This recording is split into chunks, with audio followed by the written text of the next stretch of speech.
সুপ্রদর্শক, কেমন আছেন আপনারা? আশা করি খুব ভালো আছেন। আমন্ত্রণ জানাচ্ছি আপনাদেরকে এটিএন বাংলার কৃষি বিষয়ক অনুষ্ঠান মাটির সুবাসে। সাথে আছি আমি কৃষিবিদ সাব্বির সজীব। এগিয়ে যাচ্ছে বাংলাদেশ, এগিয়ে যাচ্ছে বাংলাদেশের কৃষি। দর্শক, আপনারা জানেন যে বাংলাদেশের বিভিন্ন প্রান্তে বিভিন্ন মানুষ কিন্তু বিভিন্ন ধরনের কৃষি কাজ নিয়ে ব্যস্ত। কেউ কেউ গরু পালন করছেন, কেউ কেউ আবার মাছ চাষ করছেন, কেউ কেউ আবার মুরগি পালন করছেন। তবে নতুন নতুন বিষয় নিয়ে অনেকেই কিন্তু বাজিমাত করতে চাচ্ছেন। অর্থাৎ আমাদের বাংলাদেশের বিভিন্ন প্রান্তে অনেকে নতুন নতুন বিষয় শুরু করতে চাচ্ছেন, নতুন নতুন বিষয় কৃষিতে অন্তর্ভুক্তি করতে চাচ্ছেন। এমন একটি বিষয় আপনাদের সামনে আজ তুলে ধরবো। আজ আমরা টার্কি পালনের বিভিন্ন দিক আপনাদের সামনে তুলে ধরবো। এতে কি সমস্যা রয়েছে, কি কি সম্ভাবনা রয়েছে, এই বিষয়গুলো। চলুন তাহলে চলে যাই আজকের অনুষ্ঠানের মূল আয়োজনে। বাংলাদেশের কৃষিতে এখন নিত্য নতুন সংযোজন ঘটছে। কৃষি কর্মকাণ্ডেও এসেছে পরিবর্তনের ছোঁয়া। দর্শক, আমরা হয়তো অনেকেই টার্কি পাখির নাম শুনেছি, তবে এটি কিন্তু খুব বেশি সহজলভ্য নয়। সাধারণত এই মুরগি বিশেষ পাখিটি আমরা শৌখিনতার দৃষ্টিকোণ থেকেই পালন করে থাকি।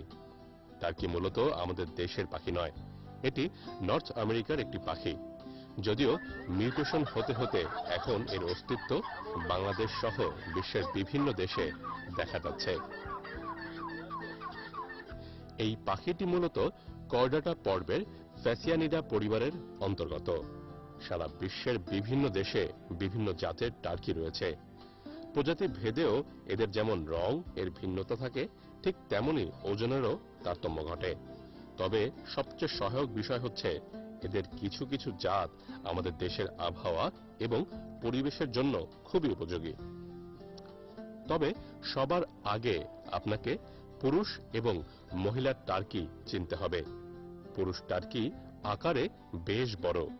এদের গলার নিচে থলের মতো কিছু অংশ থাকে, যেগুলো দেখতে অনেকটা টিউমারের মতো।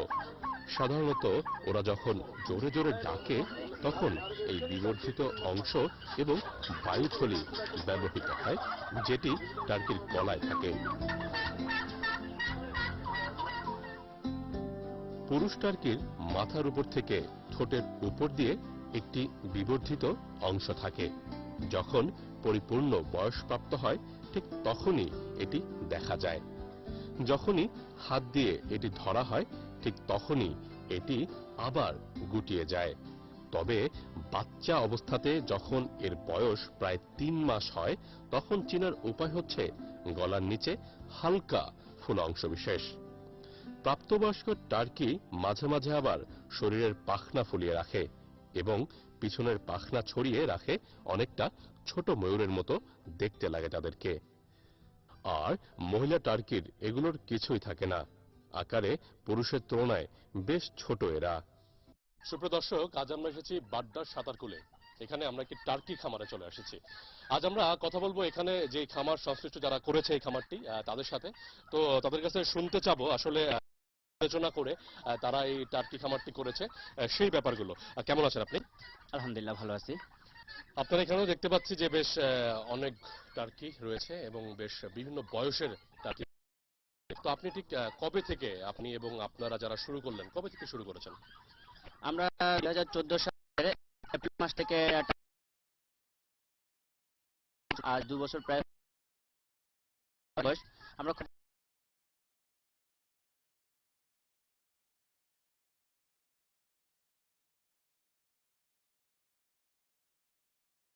বিক্রয় হয়ে থাকে, কমে কমানো বাড়ে এবং প্রতি মাসে আমরা 500 বাচ্চা ফুটাতে পারি। যে বিভিন্ন মানুষ কিন্তু কেউ গবাদি পশু পাচ্ছে, কেউ বা ব্রয়লার মুরগির দিকে যাচ্ছে বা মাছ চাষ করতেছে। তো আপনি ঠিক বা আপনারা কোন দিক বিবেচনা করে এই টার্কি খামারের দিকে ছুটে আসলেন? এক্ষেত্রে বলা যায় আমি আগে প্রবাসী ছিলাম, সুদীর্ঘ 8 বছর দুবাইতে ছিলাম, একটা মেকানিক্যাল কোম্পানিটা ডিজাইনার হিসেবে ছিলাম, এখনো হই। তো যখন দুবাই থাকাকালীন অবস্থায় আমি টার্কিটা সম্পর্কে পরিচিত হই। তখন বিভিন্ন সুপার মার্টে তারপরে দোকানে দেখতাম যে বড় বড় মুরগি পাওয়া যায় এবং আমার এক বন্ধু একটা ওয়্যার হাউসে চাকরি করতো, সেখান থেকে আমাকে একদিন একটা টার্কি গিফট করে। তো দেখলাম 8-10 কেজি ওজনের একটা মোরগ, অনেক টেস্টি এবং আমরা খাই সেটা। তারপর থেকে টার্কির পিছনে আমি খোঁজ লাগাই যে এই বড় মুরগিটা কোথায় পাওয়া যায়। তখন থেকে এই সন্ধান পাওয়া এবং আমি খোঁজ লাগাই যে আমাদের পার্শ্ববর্তী দেশ ইন্ডিয়াতে আছে। তখন আমার বন্ধুদের মাধ্যমে, যে আমাদের কলিগ ছিল কেরালার চেন্নাইয়ের, তাদের মাধ্যমে টার্কি সম্বন্ধে বিষয় জ্ঞান অর্জন করি। তারপরে ইউটিউব, গুগল বিভিন্ন করি এবং কিছু টার্কি ফার্ম আমি পরিদর্শন করি। সেটা দুবাইতে করি, ইন্ডিয়ায় করি। এরপরে আমি বাংলাদেশে আসার পরেই আমি, মশিউর ভাই, শাহিন ভাই সবাই মিলে একটা উদ্যোগ নিই যে আমরা যদি টার্কি খামারটা করি কেমন হয়। তখন বাংলাদেশ কৃষি বিশ্ববিদ্যালয়ে আমরা যাই। বিশ্ববিদ্যালয়ে যাওয়ার পর ওখানে কিছু টার্কি দেখি। সেই টার্কিগুলো দেখে তাদের সাথে কিছু আইডিয়া শেয়ার করি এবং তারাও আমাদের খুব উৎসাহ দেয়। আর এটার আমরা অর্থনৈতিক গুণটা দেখলাম যে অনেক ভালো এবং খুব অল্প সময়ের ভিতরে অধিক মাংস হয়। যেটা আমাদের প্রচলিত যে পোলট্রি শিল্পতে যে পোলট্রিগুলো আছে, বিশেষ করে ব্রয়লার হয়তো আরো অনেক কিছু, সেগুলোর তুলনায় অনেক ভালো এবং উৎপাদন কস্ট অনেক কম হওয়ার বিধায় এটার প্রফিটও ভালো পাওয়া যায়। সেই চিন্তা ভাবনা থেকে আমরা ফার্মটা শুরু করি। তো আস্তে আস্তে শুরু করে প্রথম অনেক প্রতিবন্ধকতার শিকার হয়েছি। আলহামদুলিল্লাহ এখন আমরা মোটামুটি বলতে পারি আমাদের টার্গেটে আমরা সফল এবং অনেক ফার্মার আমরা তৈরি করেছি। এই পর্যন্ত আমাদের সাথে কাজ করছে প্রায় 40 জন ফার্মার, যারা ছোট আকারে ফার্ম গড়ে তুলেছে এবং তারা সবাই প্রোডাকশনে চলে আসছে এবং তাদের প্রোডাক্ট নিয়ে আমরা অন্যান্য ফার্মার তৈরি করতেছি। সেই সাথে আমাদের ফার্মেও এখন আমরা নিজস্ব ইনকিউবেশন ব্যবস্থার মাধ্যমে প্রতি মাসে 500 বাচ্চার উপরে বাচ্চা উৎপাদন করতে পারতেছি। সব দিক বিবেচনা করে কি মনে হয় এই টার্কি খামার বাংলাদেশের অন্যান্য প্রান্তে আরো মানুষ করতে পারে কিনা, কিংবা হচ্ছে আসলে কি সমস্যা রয়েছে বা কি সলিউশন হলে আপনারা আরো ভালো করতে পারেন? সেক্ষেত্রে বলা হয় যে টার্কি খামারটা করা খুবই সহজলভ্য এবং খুব বেশি যে মুনাফা ইনভেস্টমেন্ট দরকার হয় তা না। অল্প ইনভেস্টমেন্ট করেই কিন্তু টার্কি খামার গড়ে তুলতে পারে এবং এখানে সবচেয়ে বড় সুবিধা হলো আমাদের কাছে আমরা যে ব্রয়লার কিংবা লেয়ার অন্যান্য মুরগিগুলোর খামার করি, সেগুলো প্যারেন্টস স্টক সাধারণ খামারদের কাছে নেই। বড় বড় খামারিদের কাছে সেগুলো থাকে, ওখান থেকে আমরা বাচ্চা আনতে হয়। তারা বাচ্চা দাম বাড়ায় দিলে বেড়ে যায়, আবার কমাইলে কমে, তাদের পরে মার্কেটটা নিয়ন্ত্রণ করে দামের ক্ষেত্রে। টার্কির ক্ষেত্রে সম্পূর্ণ ডিফারেন্স। এখানে আপনি নিজে বাচ্চা উৎপাদন করবেন এবং সেই বাচ্চা বড় করবেন, সেই ক্ষেত্রে মার্কেটিং করবেন এবং খাদ্য উৎপাদন কস্ট অনেক কম। এরা গ্রিন, যেহেতু সবুজ ঘাসপালা এবং তৃণভোজী, তার জন্য দেখা যায় কচুরি পানা, কলমি শাক এবং সবজি যেগুলো এমনি এমনি হয়ে যায় সেগুলো দিয়েই খেতে পারে। আর বাংলাদেশে অনেক পতিত জমি পড়ে আছে, অব্যবহৃত জমি পড়ে আছে, বিশেষ করে ঢাকায় দেখা যায় অনেক। আমরা যেমন একটা প্লটে করছি, এই প্লটটায় কোনো ঘর বাড়ি নাই, ইয়ে নাই, এরকম পড়ে আছে, অনেক জমি পাওয়া যাবে। এই পতিত জমিগুলো যদি আমরা উদ্যোগ নিয়ে, আমরা তরুণ যুবকরা যদি উদ্যোগ নিয়ে করতে পারি, তাহলে টার্কি খামার একটা সম্ভাবনাময় হয়। আর যেহেতু খাদ্যটা সহজলভ্য এবং রোগ প্রতিরোধ ক্ষমতা ব্যাপক এবং রোগবালাই হয় না বললেই চলে এবং সংক্রামক ব্যাধি সহজে এটা আক্রমণ করে না, সেই ক্ষেত্রে আমাদের দেশের আবহাওয়াতে এটা খুব মানানসই এবং লাভজনক হতে পারে এবং যারা এই পর্যন্ত করেছেন কেউ লসে নেই, সবাই লাভবান আছেন। সাধারণত টার্কি দুইভাবে পালন করা হয়। একটি হচ্ছে ঘরের মধ্যে বদ্ধ অবস্থায়, আর আরেকটি হচ্ছে খোলা জায়গায় মুক্ত অবস্থায়। ঘরের মধ্যে বদ্ধ অবস্থায় পালতে হলে খেয়াল রাখতে হবে যাতে পর্যাপ্ত পরিমাণে আলো বাতাসের ব্যবস্থা থাকে। তাছাড়া টার্কিকে নিয়মিত সবুজ খাবার ও দানাদার খাবার দিতে হবে। সবুজ খাবার হিসেবে কচুরিপানা বা হেলেঞ্চা দেওয়া যেতে পারে, যা ধারালো কিছু দিয়ে কেটে কেটে টার্কিকে দিতে হবে। টার্কির মোট খাবারের 50%ই এই সবুজ খাবার দিতে হবে। সাধারণত এই সবুজ খাবার, যেগুলো হচ্ছে কচুরিপানা বা হেলেঞ্চা, এগুলো কাটার পর জীবাণুনাশক দিয়ে ধৌত করে নিতে হবে, তারপর পাখিকে দিতে হবে খাওয়ার জন্য। টার্কি পালনের ক্ষেত্রে নিয়মিত সুষম খাবার দিতে হবে। যদিও এদের বেশ কিছু প্রজাতি শুধুই শাকসবজি খেয়ে বেঁচে থাকতে পারে, তবে বদ্ধ অবস্থায় পালতে হলে টার্কিকে সুষম দানাদার খাবার দিতে হবে। এই সুষম দানাদার খাবারটি খুব সহজেই তৈরি করা যায়। এই খাবার তৈরি করতে ফিড, যেই খাবারটি আমরা পোল্ট্রি ফিড হিসেবে ব্যবহার করে থাকি, আরো দরকার ধান, গম ও ভুট্টার মিশ্রণ। তারপর সমপরিমাণে ধান, পোল্ট্রি ফিড, গম ও ভুট্টার মিশ্রণ একত্রে মিশিয়ে এই সুষম খাবার তৈরি করতে হয়। তবে পোল্ট্রি ফিড সবসময় ব্যবহার করা ঠিক নয় যদি এতে কোনো বিষাক্ত রাসায়নিক উপাদান থেকে থাকে। সুপ্রিয় দর্শক, আমরা এখন কথা বলবো একজন শিক্ষার্থীর সাথে, যিনি এই টার্কি খামারে এসে প্র্যাকটিক্যালি কিছু নলেজ গ্যাদার করার চেষ্টা করছেন। তো তার কাছে জিজ্ঞাসা করবো আমরা যে বর্তমান সময়ে আমরা জানি যে বাংলাদেশে অনেক বেকার সমস্যা রয়েছে। তো অনেক তরুণ যুবক কি এই টার্কি খামারের দিকে অগ্রসর হতে পারেন কিনা, তারা নিজেরাও কি টার্কি খামার গড়ে তুলতে পারেন কিনা? হ্যাঁ, আসলে এটা টার্কি খামারটা অনেক সুন্দর। আমি আসলে উম, অনেক দূর থেকে আসছি এটা শিখতে। আমি আসলে বাংলাদেশে অনেক ধরনের খামার আছে, তো সেই খামারগুলো দেখছি, এগুলো দেখছি তাদের থেকে অনেক ডিফারেন্ট। এই মুরগিগুলার মানে টার্কিগুলার অসুখ ব্যাধিগুলা কম, ঠিক আছে। এদের এই জন্য আসলে অনেক ভালো লাগছে। বাংলাদেশের যত বেকার যুবক ছেলে আছে, আমি মনে করি তারা যদি এটা করে তো লাভবান হবে। আপনার কি মনে হচ্ছে, আপনি তো এখানে বেশ কতদিন ধরেই প্র্যাকটিক্যালি শেখার জন্য কাজ করছেন, জি জি তো আপনার কি মনে হয় আপনি নিজে শুরু করতে পারবেন? জি, ইনশাল্লাহ আমার আলহামদুলিল্লাহ আমি এদের মানে এই টার্কিগুলোকে দেখতেছি, এদের সাথে কাজ করতেছি, করতে করতে আমার মনে হচ্ছে যে হ্যাঁ আমি করতে পারবো ইনশাল্লাহ। আল্লাহ যদি সহায় থাকে আমি খুবই শীঘ্রই এই কাজটা করব। টার্কি পালনের আরো একটি উপায় হচ্ছে মুক্ত অবস্থায় পালন। এতে একটি সুবিধাও আছে, যা হলো টার্কি মুক্তভাবে ঘুরে ফিরে ঘাস, সবুজ সবজি খেতে পারে। তবে এর অন্যতম একটি অসুবিধা হলো এরা মুক্ত অবস্থায় থাকাকালীন বিশেষ করে পুরুষ টার্কিরা বেশ মারামারি করে। এরা একে অন্যের সাথে এমনভাবেই মারামারিতে লিপ্ত হয় যাতে করে অনেক সময়ই আহত হয়ে যায়। তবে যেই পুরুষ টার্কি জয়লাভ করে সেই জন যেন এলাকার রাজা হয়ে যায়।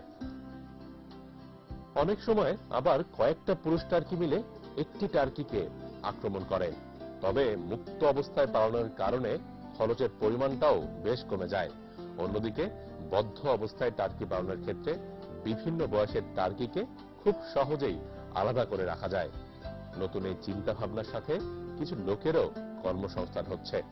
এই যে মুরগি পালনও তো করে থাকে আমাদের গ্রাম বাংলা অনেকে, সেগুলো থাকে কি, এগুলো পালা কি সহজ না কষ্ট বেশি? এগুলো সহজ বেশি, কারণ এগুলা পালতে কোনো কষ্ট নাই, কারণ এগুলা সবজি খায়, তারপরে ঘাস খায়, তারপরে ধান গম ভুট্টা এগুলা খেয়ে এদের খাবার সংগ্রহ করে এরা। তো মনে হয় কি আপনি এখানে কাজ করতেছেন, কাজ করার পরে আপনার ইচ্ছা আছে কিনা এগুলো শুরু করার, পালার? হ্যাঁ, আমার তো অবশ্যই ইচ্ছা আছে, কারণ আমি এখানে 2 বছর আছি, 2 বছরে এদের পুরা মানে অসুখ বিসুখ থেকে শুরু করে যেখানে যা, এটা আমি পুরাটাই শিখে, এখনো কিছু বাকি আছে, সেগুলো শেখার পরে আমি নিজে বাড়িতেই ফার্ম করব। আর নতুন উদ্যোক্তা যারা আছে তারা শুরু করুক, এটাই আমি চাই। দূর দূরান্ত থেকে মানুষ এখন এই সকল টার্কি কিনতে আসছে। বাক্সের মধ্যে এই টার্কিগুলোকে স্থানান্তর করা হচ্ছে। প্রিয় দর্শক, আমরা এখন কথা বলবো একজন ক্রেতার সাথে, যিনি বেশ অনেক দূর থেকে এসেছেন এইখানে এই টার্কি খামারে টার্কি ক্রয় করার জন্য। চাচা, আপনি কই থেকে শুনলেন যে টার্কি পালন করা যায়, বা কেন উদ্বুদ্ধ হলেন কেন? আমি উদ্বুদ্ধ হয়েছি ওই যে আমার পোলা সৌদি আরব তাই এই ফেসবুকে দেখে তারপরে আমারে বলছে, আর এই ছোট পোলায় খবর লইছে আর কি। তো কি মনে হয়, বাসায় তো এমনি হাঁস মুরগি পালা হয় বা মুরগি পালা হয়, তো মুরগি পালনের সাথে সাথে কি এই টার্কি পালন করতে পারবেন? ইনশাল্লাহ পারবো। এমনি পরামর্শ কই থেকে পাইছেন, ট্রেনিং বা কোনো প্রশিক্ষণ পাইছেন কিনা? এমনি প্রশিক্ষণ দেই নাই, তাহলে নিজে এই জন্যই আইসি, আর নয় এই লইয়া গেল না বাড়িতে আমি দেখতে আইসি। মানে একবারে এসেছেন, শিখেও গেলেন, আবার করতে পারবেন, তাই তো? জি, আমার এই মনে করেন দেখে গেলাম, আমার এটা অভিজ্ঞতা আছে, আশা করি পারবো। টার্কি পালনের অন্যতম একটি সমস্যা হলো পুরুষ টার্কির আকার বেশ বড় মহিলা টার্কির তুলনায়। তাই মহিলা টার্কির সাথে মিলনের ক্ষেত্রে মহিলা টার্কিকে ধরে নিয়ে মিলন করাতে হয়, কেননা এতে করে ডিম থেকে বাচ্চা হওয়ার হার বেড়ে যায়। মহিলা টার্কিকে নিচু করে ধরলেই পুরুষ টার্কিটি চলে আসে। তবে সেক্ষেত্রে রঙের মিল রাখাটাই ভালো। টার্কির ডিমের আকার প্রায় হাঁসের ডিমের মতো দেখতে। একটি টার্কি পূর্ণবয়স্ক প্রাপ্ত হয় 6 থেকে 6.5 মাস বয়সে। তারপর থেকেই তারা ডিম দেওয়া শুরু করে এবং বছরে প্রায় 80 থেকে 100টি ডিম দিয়ে থাকে। এই যে এখানে যে এইভাবে টার্কি পালন হচ্ছে, আমরা তো জানি অনেক সময় ব্রয়লার মুরগি বা গরুর ফার্ম করলে কিছুটা হলেও দুর্গন্ধ আসে, বা আশেপাশের মানুষ একটু ডিস্টার্ব ফিল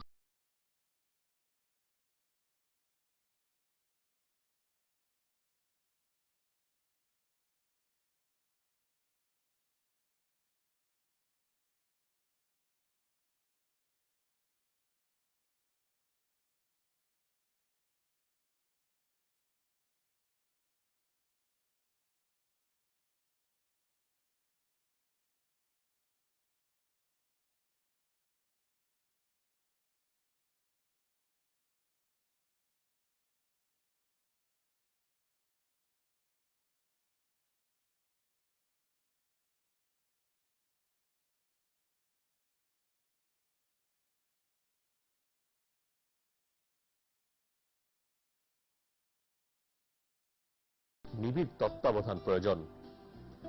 ডিম থেকে যখন বাচ্চা হবে তখন বাচ্চাকে বিশেষভাবে যত্ন নিতে হবে। তার জন্য লাইটের ব্যবস্থা করতে হবে এবং দানাদার খাবার দিতে হবে। খাবার হিসেবে আমরা তাদেরকে ফিড দিতে পারি। দর্শক, আমরা এখন আরো একজন টার্কি পালনের উদ্যোক্তার সাথে কথা বলবো, যিনিও প্রায় একসাথেই বছর দুয়েক আগে শুরু করেছেন এই টার্কি পালন। তো আপনি যদি বলতেন আমাদের দর্শকদের উদ্দেশ্যে, কেন, কোন দিক বিবেচনা করে আপনারা এই টার্কি পালন শুরু করলেন? যদিও অন্যান্য ব্যাপারগুলো আমাদের দেশে থাকে, যে কেউ কেউ গরু পালন করছেন বা কেউ কেউ মাছের দিকে বা পোলট্রির দিকে যাচ্ছে, তো কেন করছেন আপনারা এটা, কোন দিক বিবেচনা করে? এটা আমি দীর্ঘদিন আগে টিভি প্রোগ্রাম দেখেছিলাম, বিভিন্ন চ্যানেলে আমি এই টার্কি সম্পর্কে দেখতে পাই যে এটা ব্যাপক সম্ভাবনাময় এবং এটা খুবই একটা লাভজনকভাবে এই টার্কি পালন করা যায়। কারণ এটা শাকসবজি খেয়ে মাত্র 4 থেকে 4.5 মাসে এটা 7-8 কেজি পর্যন্ত ওজন হয়। এবং কিছু আছে হাইব্রিড জাতের যেগুলো আরো বেশি হয়, সেটা আমাদের দেশে এখন আপাতত অ্যাভেলেবেল না। আরেকটা ব্যাপার, যে আমাদের এই ক্ষেত্রে যদি এই টার্কির মাংস ইম্পোর্ট করতে চাই বা আমাদের আরো উদ্যোক্তা যারা ইম্পোর্ট করতে চায়, সেক্ষেত্রে কি ধরনের সমস্যা রয়েছে? হ্যাঁ, আসলে এখন পর্যন্ত যে সমস্ত টার্কিগুলো আমাদের দেশে পাওয়া যাচ্ছে সেগুলো আসলে অত উন্নত জাতের না। আরো উন্নত ব্রিডগুলো যদি আমরা আনতে যাই তাহলে সেক্ষেত্রে আমাদের সরকারি পৃষ্ঠপোষকতা অবশ্যই দরকার এবং সেগুলো আমাদের ছড়ানোর একটা মূল পরিকল্পনা আছে। সেক্ষেত্রে যদি সরকারি বা ব্যক্তিগত কোনো পর্যায়ের আমরা উদ্যোক্তাকে পাই, সেক্ষেত্রে আমাদের কার্যক্রম আরো অনেক ত্বরান্বিত হবে বলে আশা করি। এগিয়ে যাচ্ছে বাংলাদেশ, এগিয়ে যাচ্ছে বাংলাদেশের কৃষি। বর্তমান সময়ে নিত্য নতুন ধারণা সত্যিই বাংলাদেশের কৃষির রূপ পাল্টে দিতে চাচ্ছে। তবে আমাদের এই নতুন ধ্যান ধারণাকে খুব নিবিড়ভাবে বিশ্লেষণ করতে হবে এবং এর কি সমস্যা রয়েছে, এর কি সম্ভাবনা রয়েছে, সেগুলো খুঁটিয়ে দেখতে হবে। তাহলেই এগিয়ে যাবে আমাদের দেশ, এগিয়ে যাবে সোনার বাংলাদেশ।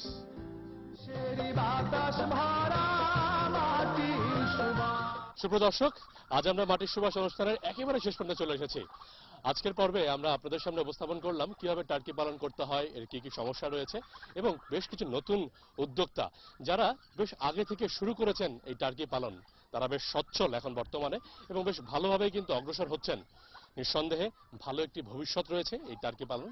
তবে আমরা আশা করব এর সাথে সংশ্লিষ্ট যারা রয়েছেন তারা আরো বেশি এগিয়ে আসবেন, আর আরো বেশি এগিয়ে যাবে আমাদের বাংলাদেশ, আরো এগিয়ে যাবে বাংলাদেশের কৃষি।